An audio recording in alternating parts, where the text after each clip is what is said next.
There are two ways to remove the President of the United States. We have already more than once in this program examined the 25th Amendment, which allows the Vice President to remove the President with the support of a majority of the Cabinet in writing. The Vice President then becomes the acting President. The Vice President can initiate this action whenever he believes the President is, quote, unable to discharge the powers and duties of his office, end quote. The President can appeal that action only to the Congress, and then a vote of the House and Senate will settle the matter. The 25th Amendment does not specify what it means for the President to be unable to discharge the powers and duties of his office. It could obviously be for health reasons. The President has fallen into a coma or is otherwise physically ill. The 25th Amendment was actually used to make Dick Cheney the acting president for a matter of hours when George W. Bush got a colonoscopy. The 25th Amendment could obviously be used to remove a president whose mental health is in doubt. And as the world knows now, that is the current condition of the American presidency. The president's mental health is in doubt here and around the world for the most inexplicable statements any president has ever made. Mike Pence could invoke the 25th Amendment because the President of the United States is a pathological liar. The Vice President and majority of the Cabinet can remove the president for any reason. This could be that reason. Here you have a deranged president or a pathologically lying president lying about the operations of the American government and lying about the previous president of the United States. That's enough to invoke the 25th Amendment, but Mike Pence and the cabinet are not there yet. That tweet is also enough to impeach the President of the United States. The last time a Republican Congress impeached a president, it was for lying under oath in a civil deposition unrelated to the governing of the United States. Perjury. President Clinton was disbarred as a lawyer for that perjury, but he was not convicted in the United States Senate and removed from office. Many of the Democratic senators who voted against removal of the president conceded that he was actually guilty of that perjury, but they felt that the president's lie did not merit removal from office because it had nothing to do with the governing of the United States. The most simplistic version of President Clinton's defense that you would hear from Democrats in those days was that he was only lying about sex. Look at what Donald Trump was lying about in that tweet. He was lying about the activities of the branch of the government that he now heads, the executive branch. He was lying about the former president of the United States. He was lying about the FBI. He was lying about the surveillance systems of the government that he now heads, and he was lying under oath. I, Donald John Trump, do solemnly swear. I, Donald John Trump, do solemnly swear. That I will faithfully execute. That I will faithfully execute. The office of President of the United States. The office of President of the United States. The President of the United States is under oath 24 hours a day. He was lying under that oath. Faithfully execute the office of the President of the United States. He was unfaithfully manipulating the office of the President of the United States. He was violating that oath. He was defying that oath. He was disgracing that oath. He was disgracing the office of the presidency, and he finds new ways to do that virtually every day. And in lying under that solemn oath, Donald Trump accused President Obama of committing a crime. The Founding Fathers put the impeachment process in the Constitution to deal with violators of that oath, people who do not faithfully execute the office of the president. The tweeting fool now living in the White House violated that oath with that tweet Saturday morning.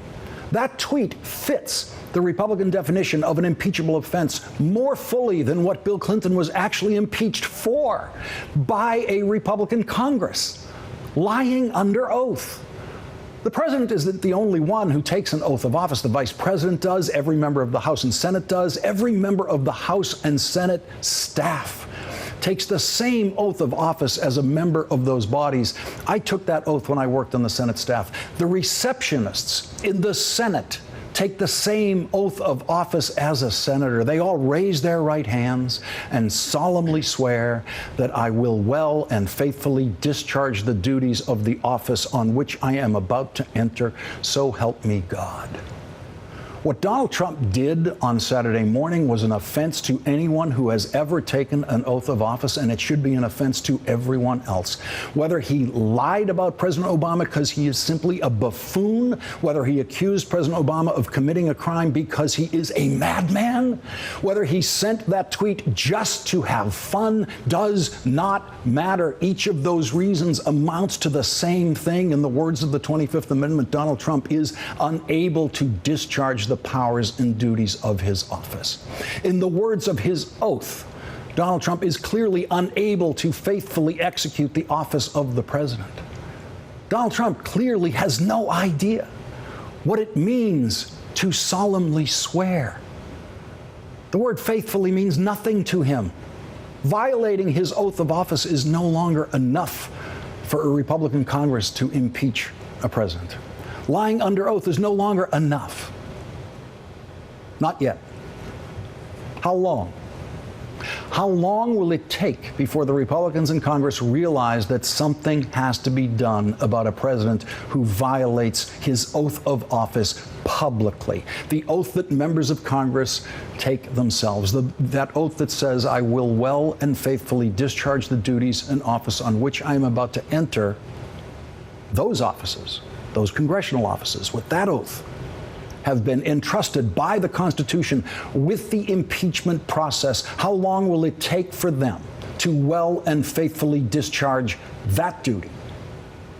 We are 46 days into the Trump presidency. We've already seen a national security advisor forced to resign because of lying. We now have an attorney general caught in an apparent lie in his Senate confirmation hearing by Senator Al Franken, who will be joining us in a moment.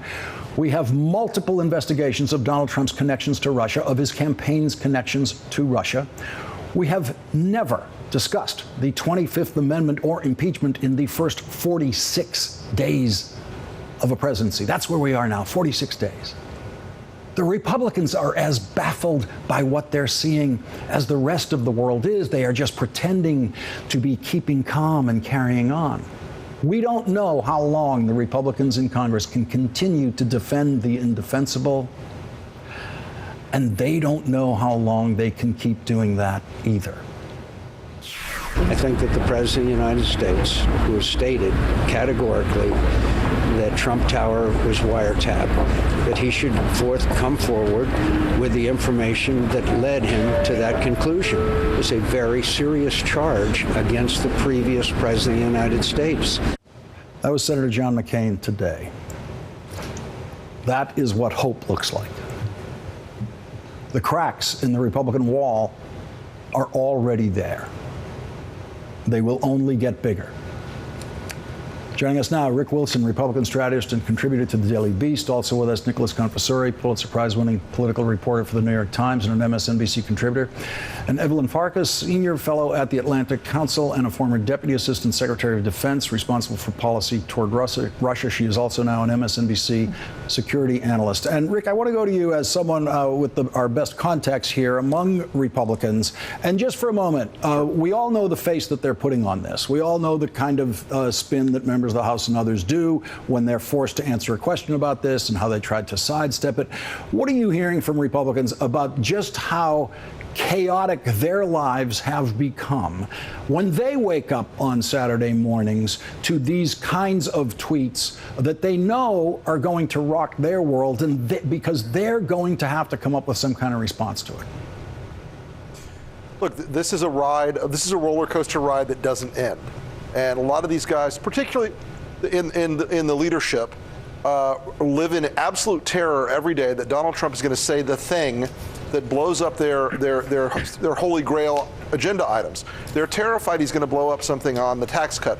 They're already looking at today with the Obamacare repeal bill.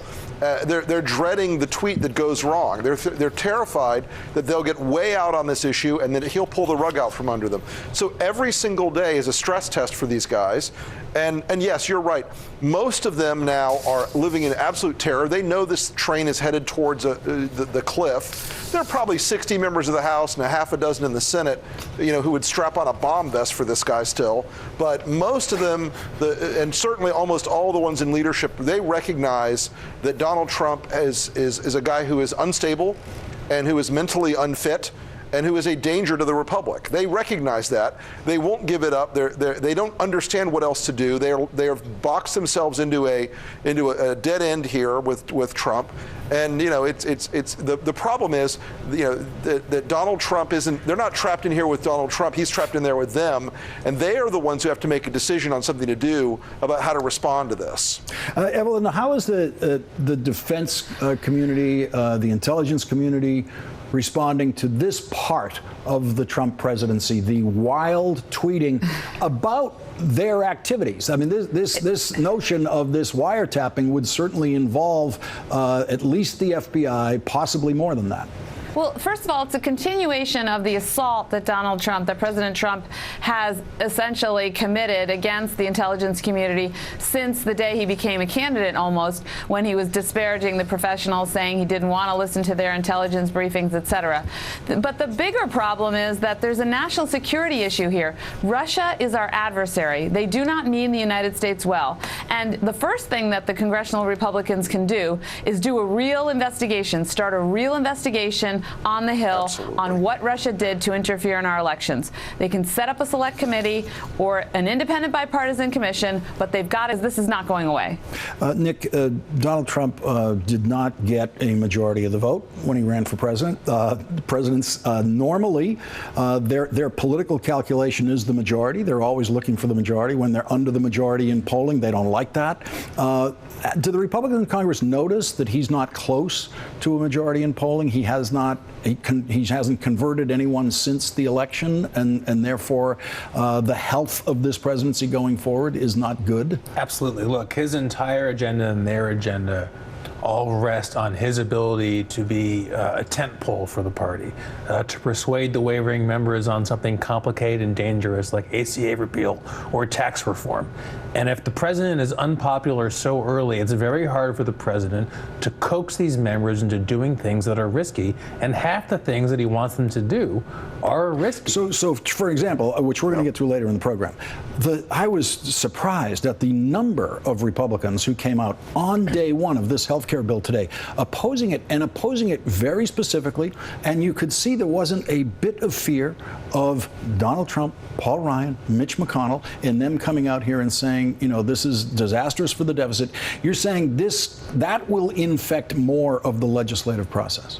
Well, ACA reform is a whole ball of wax. Right? You have these different camps of lawmakers. The freedom I don't mean to fighters. get into it specifically, Right. but there's so many other things coming along that you're going to need. Paul Ryan's going to need to call up a president and say, "Hey, I need you to lean on Joe from wherever." Because think of how you pass a big piece of legislation. Right, you have a coordinated attack by the president's Office of Legislative Affairs. You have him lobbying people. You have his people lobbying people. It's very difficult. It takes a lot of energy and capital. And if you're squandering your capital and efforts every day on responding to tweets, on moving the entire federal government around to justify something you came up with on a Saturday morning, you can't get anything else done.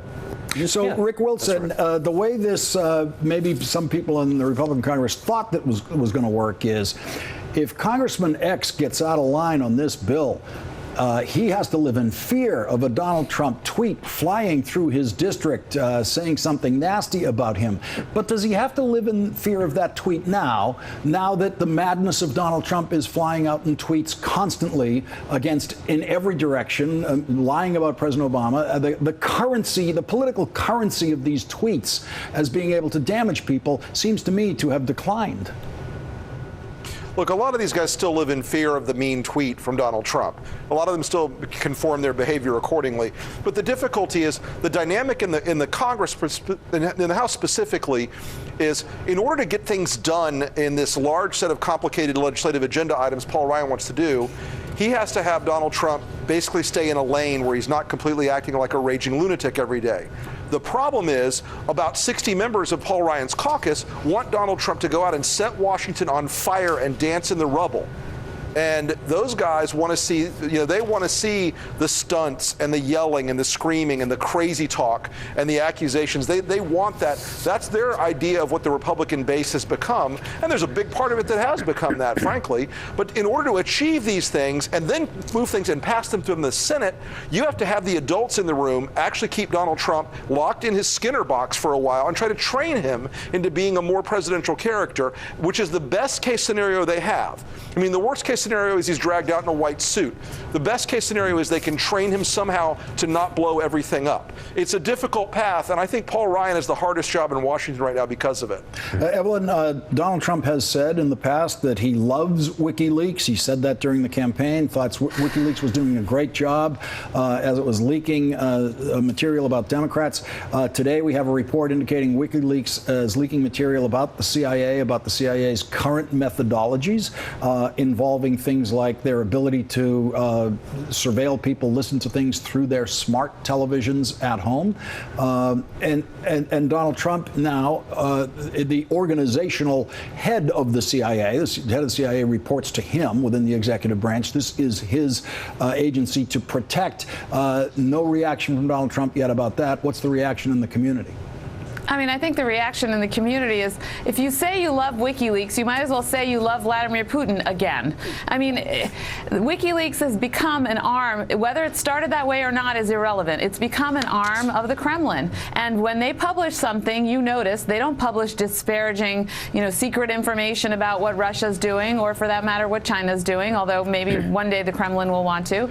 It's just about us. And, throwing out there the CIA tools, it's a very negative thing, because it's not just giving away our secrets to the world, but you'll see they'll start to turn it around and try to divide us from our allies, the Europeans, the Japanese, others. They'll try to show somehow that maybe the CIA used these tools against our friends, or God forbid, the American people, which I don't believe, again, because that would be breaking the law. But unfortunately, you see the Russians spreading this disinformation, and it's done, willfully or not, together with the president. Evelyn Farkas, Nick Confessori, Rick Wilson, thank you all for joining us tonight. I really appreciate it. Thank you. Thank you. Thanks, Lawrence. Coming up, our next guest, Senator Al Franken. He will complete some of the points he was making in the Judiciary Committee today and later.